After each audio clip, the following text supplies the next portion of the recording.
February 27, a day Audrey Jones will never forget. That's when her brother Stevie was killed by a Hartford police officer.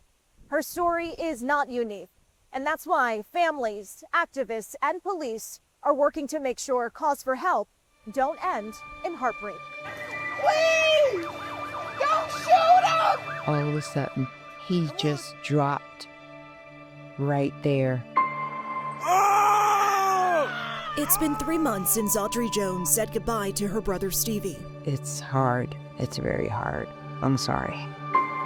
And the reality doesn't get any easier. Drop the knife! 9 shots. One after the other. They killed her! A Hartford police officer pulling the trigger as Audrey pleaded. Daddy didn't take his medication! I only called for an ambulance to come, not for him to get shot down 9 times. When you look at that video and you hear her pleas, it shocks the conscience. Drop the knife, Stevie! And it's those painful pleas she and her attorney are now using as fuel for change. Mental illness is not a crime, and it should not be approached that way.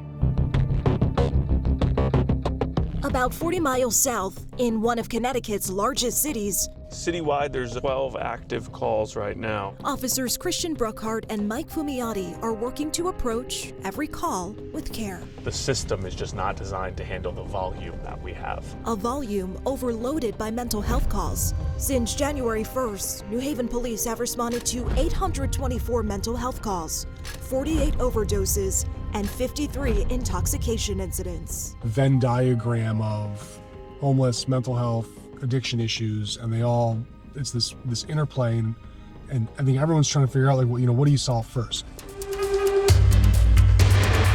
Here on the streets, they see that cycle again and again.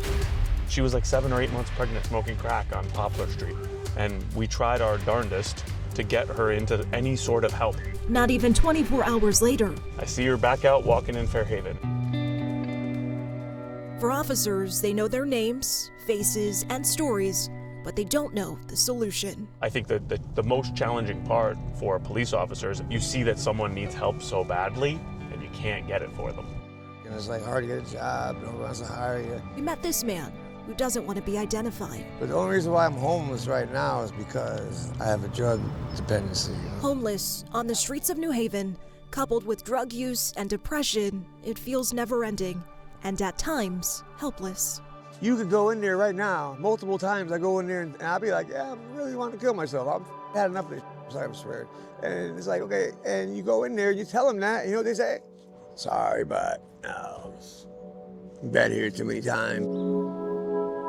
Along Winthrop Avenue sits an unassuming building, but that's intentional. This is Continuum of Care's Rest Center, a facility for adults with mental health and substance use issues to get the help they need. You have to get them when they're ready. Ready to make a change, and that's exactly what they're doing here. It's the first facility of its kind in the state. They could stay here for 2 or 3 days while they're waiting for the substance use treatment bed. The center is also a central location for compassionate allies serving our streets, or COMPASS. So we call Compass. And at times, riding along with police as they respond. There may be days where we're just getting calls after calls after calls. For Wanda Joffrey, this has been her life's work.